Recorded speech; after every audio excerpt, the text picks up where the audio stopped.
Welcome to VitaFriends Voices, a brand new podcast brought to you by Vitaflo, where we will share your stories. Each episode will bring you engaging interviews with inspiring people who are either living with a protein disorder or are experts at the forefront of their field. The focus of today's episode is GA1, and here today is Devin Smith. Hi Devin, how are you today? Very good, thank you, Graham. Quite excited, to be honest, about doing this. So looking forward to it. Devin is one of our Vitaflo chefs and whose daughter was diagnosed with GA1 through the newborn screening programme.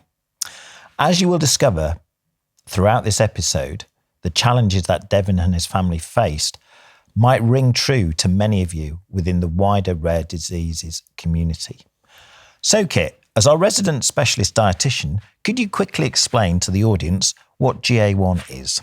I can, Graham. Yes. So GA1, or glutaric acid urea type 1, is a rare disorder of protein metabolism that affects the body's ability to break down certain amino acids. And in GA1, there is a deficiency of an enzyme which leads to the buildup of harmful substances in the body. And this buildup can result in various health complications, such as muscle stiffness, movement difficulties, and developmental delays. However, GA1 is a very rare disorder with an estimated worldwide incidence of roughly 1 in every 100,000 newborns, and over 600 affected individuals are reported in the literature since its first description in 1975. So the length of treatment, it does vary depending on the country of residence, but GA1 is managed with a carefully controlled diet, regular monitoring of amino acid levels, and appropriate medical interventions. So although living with GA1 can present challenges but with proper management and support, individuals with GA1 can lead fulfilling lives and achieve their full potential. So with that being said, Devin, just tell us a little bit about yourself. Okay, so my name's Devin. I am one of the development chefs for Vitaflo, and today I've agreed about doing this podcast, which is quite personal to me. I've been a chef since I was 16, where I went to college, did catering, and I worked as a chef for many a year, working in hotels, restaurants, I even worked in a prison. Wow. So I've had such a wide variety of different kind of establishments. And then in 2015, I decided chefing was a young man's game for the young chefs, and I decided to do my teaching degree. So in 2015, I did that, which was quite difficult as I was, doing sort of education. As you get older, it becomes harder, but I managed it, and I started teaching from 2016.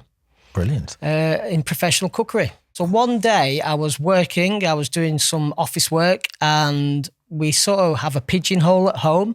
At work. The pigeonhole is a sort of like where external post comes in. So one day I decided to check it. Normally I don't check it, but today I just decided, looked in, and there was a job advertisement for a development chef. Wow. And I thought, well, that's interesting. As I started reading down the criteria, I thought, that's me, tick. And it was quite bizarre. So I actually thought, and it was actually directed at one of the students, and I thought, that job description is me all day long. They wanted someone who was like, wanted to develop recipes with low protein. Now, my daughter has a low protein diet, so I went for the job myself.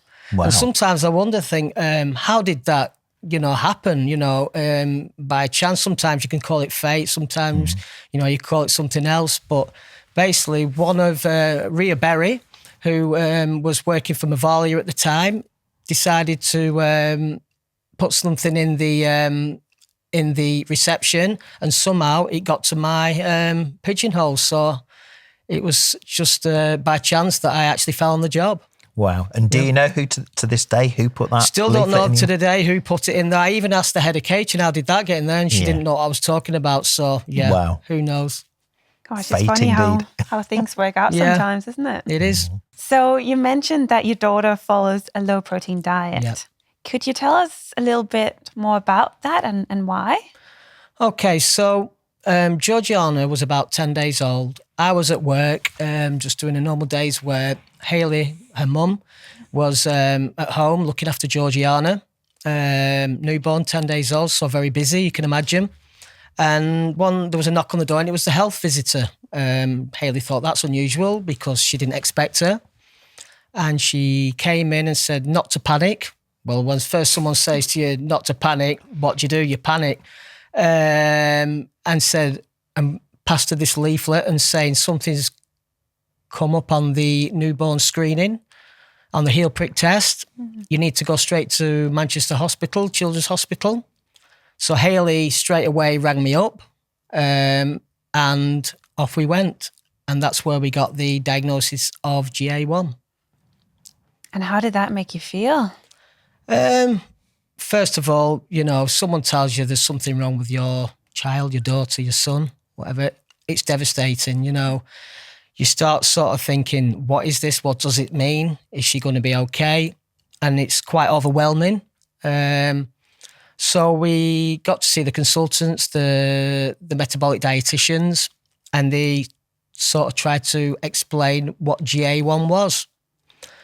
Because it was a late Friday afternoon when we arrived, they said, go home at the weekend if you have any problems, go straight to A&E, and then come back on Monday and we will sort of explain a little bit more detail. And we just want to say that we're going to do further tests, but it's probably correct what they were telling us, but they had to do some just further DNA tests and one thing and another.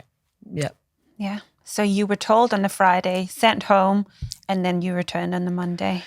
Yeah, and in retrospect, I think really it would have been nice to stay there with Georgiana because, you go home, you've not really taken in what the consultant said and the dietitian. You're overwhelmed, you're anxious. There's so many different emotions going on. I think it would have been nice just to stay a little bit and being reassured with the health professionals. But, we did go home and we just tried to somehow believe that it wasn't true, in disbelief. Mm. They got something wrong. We still had to have it fully confirmed on the Monday. Mm. So we were just sort of waiting, and it was quite, you can imagine, nerve-wracking, worried, trying to make sense of it. What is J1? Not a good idea to start Googling things, which they told us not to, but, we just wanted to make sense of it. Mm. So it was a long weekend, and we went back to Manchester Children's Hospital and they just said the tests are correct. And then we started managing the diet and had an appointment. Some bloods were taken. And to be honest, when I look back, it was such, to take it all in, it's quite hard to reflect because I think because you're in such shock, it's a bit of a cliche about, when people say that day our world felt like it was ending, it is a horrendous. However, when I sort of look back now, at the time, it's a quite normal kind of reaction and it does get easier. You start to understand it a little bit more. You start getting the support you need from the health professionals.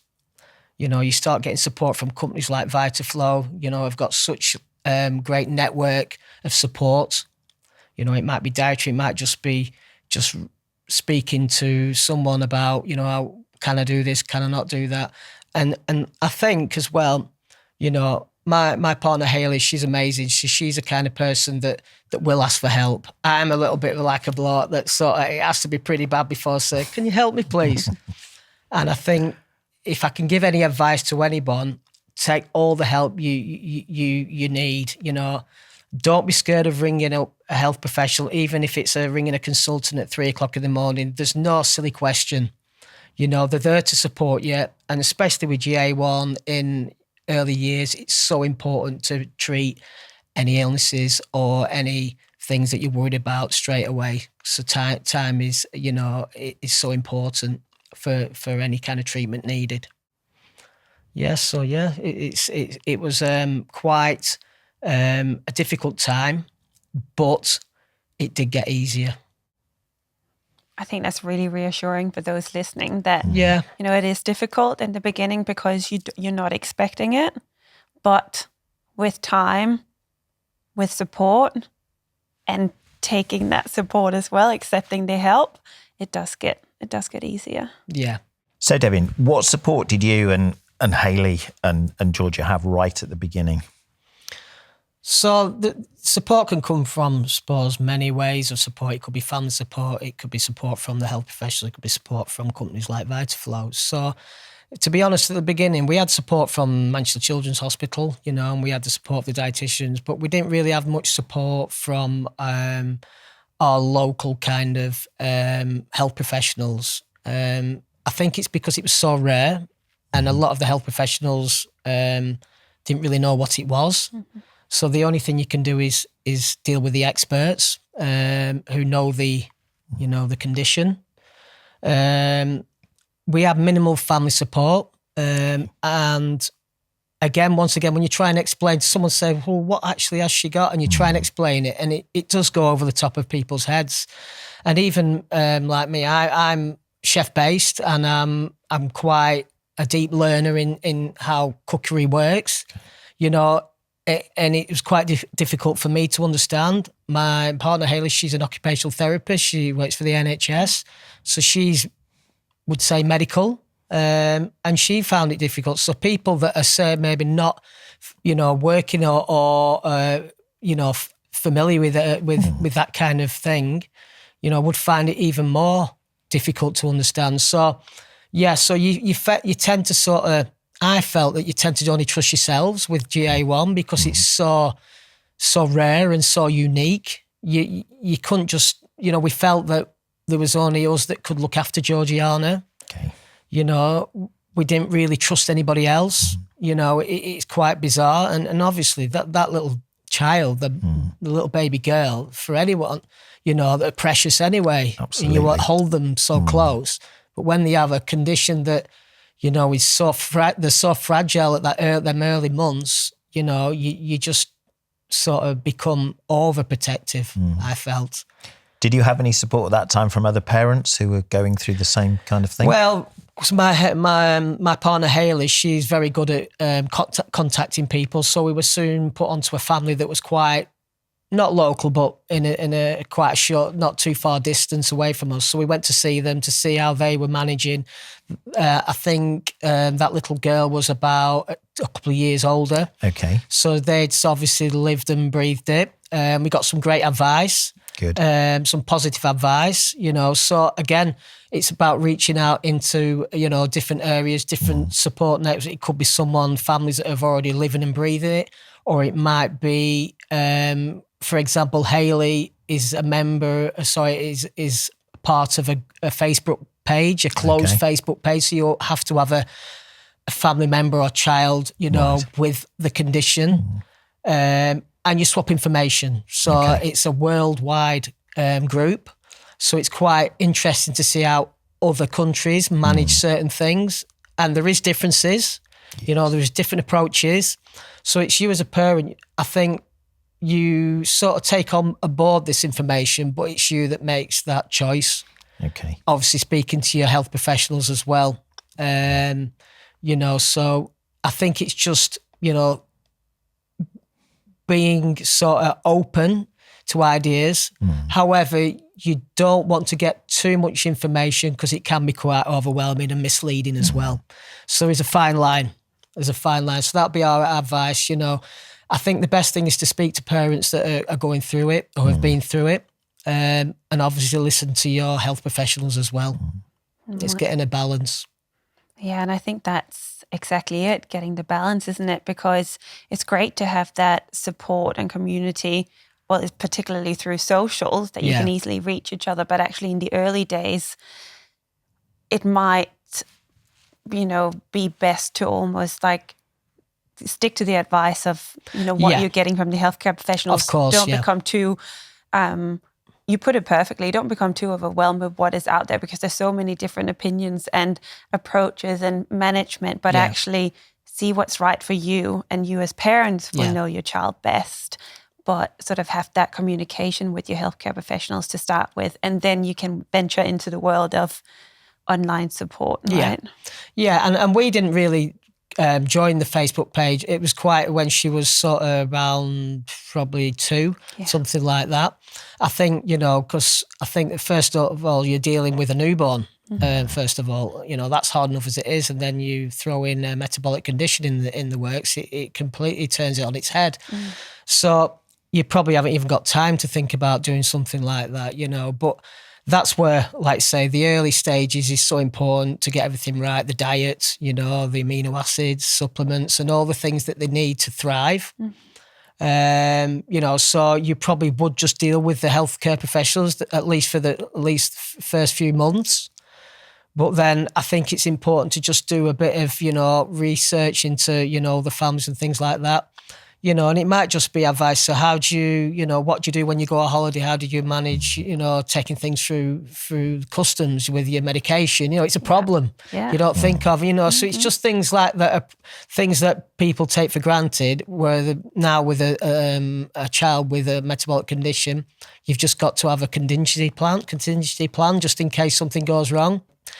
2 weeks before her 7th birthday, we went to Mexico for our first holiday. Wow. Quite a big holiday. Yeah, well, we'd saved up a lot of money in 6 years. So we went to Mexico, and it was an amazing holiday, and it was the first holiday abroad, first time on a plane, and it was lovely.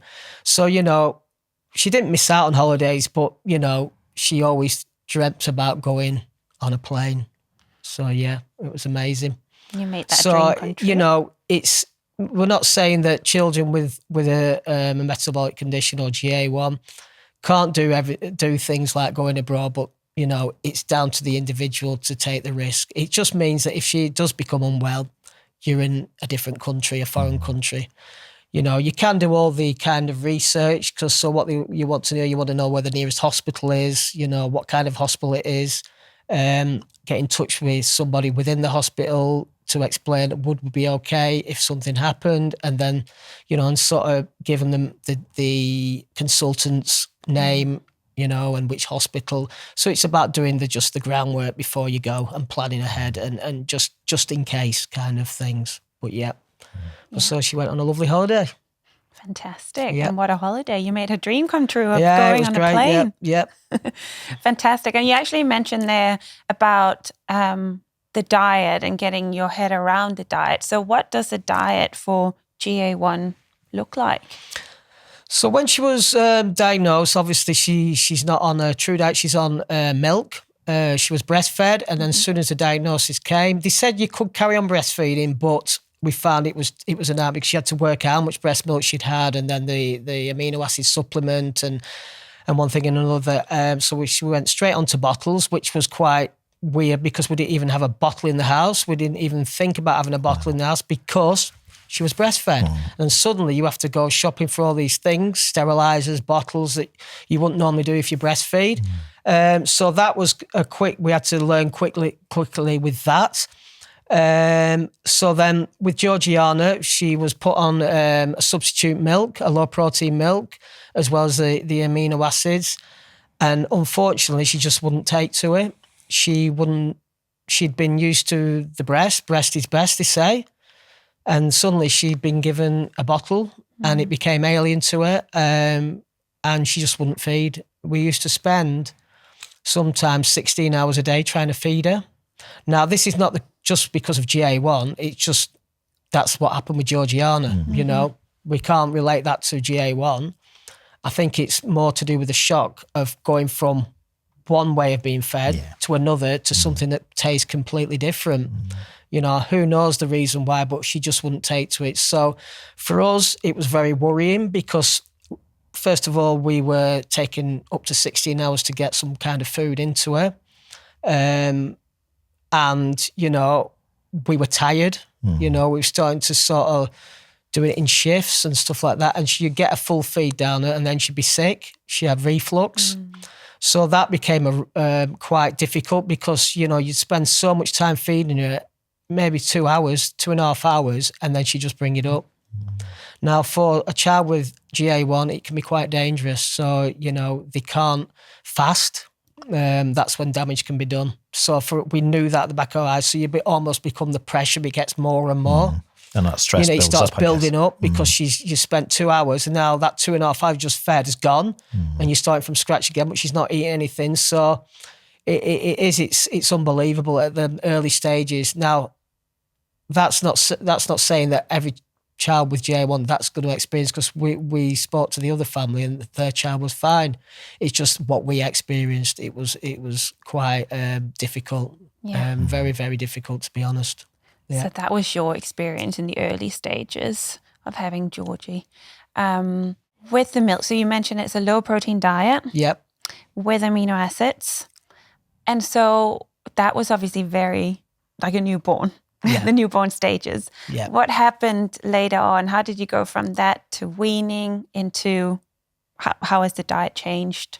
So now? For Georgiana, it was quite different maybe from another GA1 kid because she was losing weight and because, she wasn't getting what she needed, and it's quite detrimental to for a condition that if they're not eating, we decided to, she'd also had NG tubes, which again is quite upsetting for her. So that sort of created a food aversion. So for those who don't know, an NG tube is a nasogastric tube that goes through your nose. Through the nose down into the tummy. That's right. Yeah, so that's where we were getting, so if she'd been sick for maybe the third time, we had to get something into her. So the only way was the NG tube to get the food into her. Now, you can imagine putting an NG tube down a 6-month-old child. It's quite intrusive. So we did that, I think, when she turned 18 months. We decided to have a gastro button fitted. Okay. It was a big decision, but we truly feel that, we don't know really, but because she wasn't feeding properly, it's possibly stopped any further damage, or possibly even saved her life for her because she wasn't taking the calories on board. And that took the pressure off us, because if she doesn't take anything orally, we could put it down the button. Yeah, and so just to explain as well, that button is in your stomach, essentially. And so that allows you to put liquid food essentially straight into the tummy instead of going through it down into the mouth, down into the tummy that way. Yeah, so, and also if she was unwell, so part of GA1's sort of management is if you become unwell, you follow emergency regime, which is basically getting calories into the quite sweet, sugary kind of polycal, used to call it, kind of powder. So it's a high calorific powder every hour, a certain amount. Because she had the feeding button, we could put it straight in there instantly. She's not having to drink it orally. And that's one of the problems you find with children with GA1. They have to drink a certain amount within a certain amount of time. And children don't want to do that. And after the, 6 or 7, 8 hours of drinking the ER, they can feel a bit sick, or they just don't want to drink, And for us, it was peace of mind because we could put it straight into the button, plus with any other medication, if it was any kind of painkiller to bring her temperature down, if she had a temperature. So for us, it was brilliant. However, it wasn't, for me as a chef, for people that I like to cook and feed people, I found it a little bit like, that had been lost. So I was determined to get onto an oral diet as quick as possible, orally. So that's where the chef came into me, and I was cooking all sorts. And that weaning stage is crucial, but because of what she'd been through, she was traumatized. She just didn't want to eat. Okay. She was, a kind of a food aversion. She was a perfect example of children that have been through kind of trauma when they were little. They sort of don't want to eat, and Georgiana was the perfect textbook case of that. But again, small steps. So she suddenly started showing a little bit of interest in food. We always tried to give her food. If it was just putting it on there, no pressure, play around, throw it out, on the floor. We started with, I think it was a milk chocolate mousse. And, you know, we used to just let her play with it and get it on her hands. Sometimes she'd just taste a bit. And eventually she realised it does actually taste nice, this. Okay. So it'd be teaspoon at a time, teaspoon. And it's just small steps, a little bit of maybe carrots or a little bit of mushy flavor, all different textures and flavours. 9 out of 10 times she didn't really eat any of it. But she was being introduced to it in a nice kind of positive, relaxed environment. And we stuck out that. And then bit by bit, it was like 90% through the tube, 10% food, and the scale starts moving that way. Yeah. And eventually when she was 5, we could say 90% orally and 10% through the button. And then from about 6, she was probably 100% orally, and we only used the button if she was unwell. And just picking up on some of the things you talked about there, Devin, in terms of your instinct as a chef and in terms of Georgiana's relationship with food, and you've talked about the development, is there anything specifically you did to sort of bring that on with your chef's head on? Yeah, I think, again, and I've worked with a lot of dietitians with weaning and problems that parents have with children. And it's not people, you know, with patients with these metabolic conditions or special diet, it's no different from any other kid. You know, if a kid doesn't want to eat, doesn't want to eat. And it's, again, I think it's just creating the right environment, first of all. You know, it's fun. The person who's feeding them is not stressed. So again, the way I sort of would advise it is planning. So if it's planning the meals, especially if it's a special diet, right? Looking at the recipes, there's so many recipes in Vitaflo's website on weaning and the best approaches to take. Plan ahead. So have your ingredients ready available. If it's batch cook, pop them in the fridge. I used to put little measured meals in ice cube trays. So I knew that 3 of them cubes of puree and 1 cube of pea was 1 exchange. So you worked out. It was easy to do. You know, it was quite methodical to do. So it just took the stress out of meal times. So if you take the stress, because we're all very busy. It might be both parents working, it might be just one parent. So I think that the stress you can take out of the meal time, if there's less stress passing on to the child. If the child's stressed, not going to eat. If the child's happy, you know, and it's a nice environment, you know, I feel you've got a better chance of success. I'm not saying it'll work every time, but bit by bit, small steps. So it might be just laying out different colours of vegetables on there and just let them play, let them throw out there.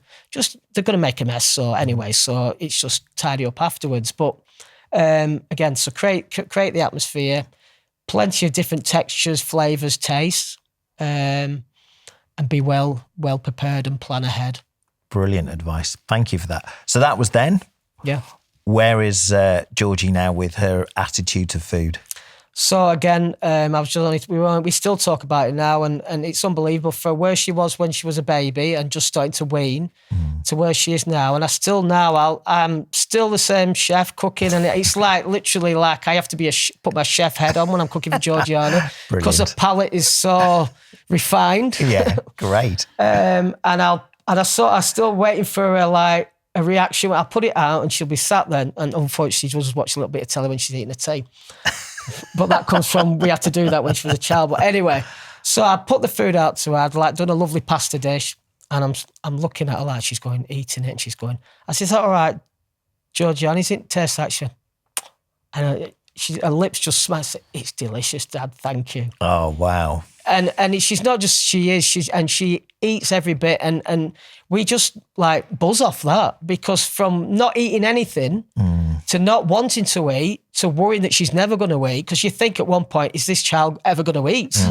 Yes. But it does get easier. And I'm a perfect example of that. And she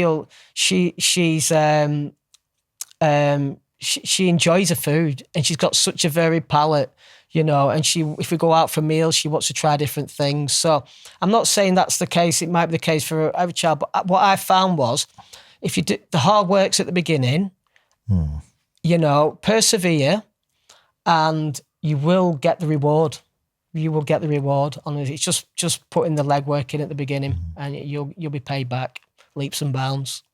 And she's your greatest critic, isn't she? And I also know that you got a really nice story from a recent clinic visit as well. Yeah, so Georgiana, as I've developed recipes, done a couple of cookbooks and things like that, Georgiana was my chief taster. At the end of the day, I'm cooking low protein. It's her diet. And it's all good and well tasting the food and thinking that tastes all right, but you've got to give it to the person who's actually going to be eating that.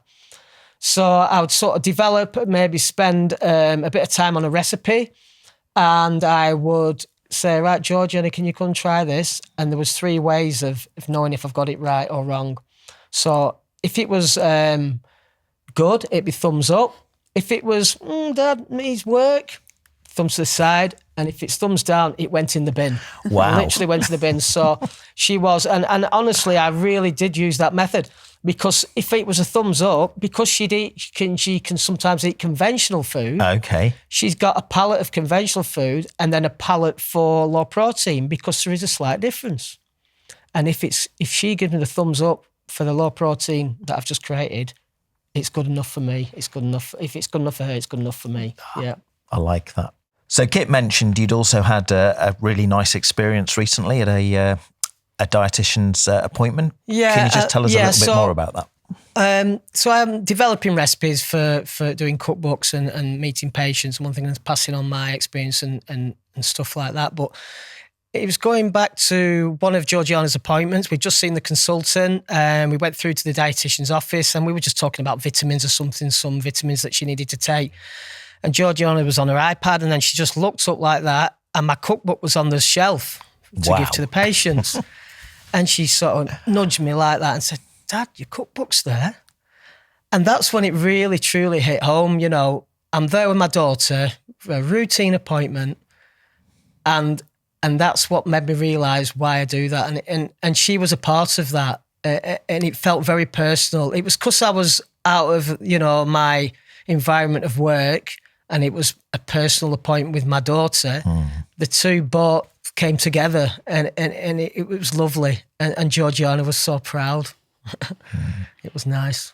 It's very nice. Wonderful story. Thank you. Thank you. Thank you for sharing that. And I think with that, we just want to say a massive thank you for being with us here today, and for being so vulnerable, and for sharing your journey with GA1, because it's not an easy one, but as you say, it gets easier. It's not an easy one, but it does get easier. There is light at the end of the tunnel, and my advice would be, if you do go to any appointments when they're first, diagnosed, and it's quite overwhelming. If you're on your own, take someone with you just to make a few notes, maybe write a few questions before you go, and get someone to write the answers, because it is hard to remember everything, and it can be quite overwhelming for you in that appointments. So then you can come back, look at what's gone on in the appointment, and sort of slowly take it in. That would be my advice. Yeah. Thank you. Fantastic. Thank you. And to our audience, if you like this episode, please like and subscribe to this podcast, and share with anyone you think might benefit from tuning in. Thank you for joining our vibrant community of VitaFriends, and for more information, please visit our VitaFriends website. We look forward very much to seeing you on the next episode. Bye.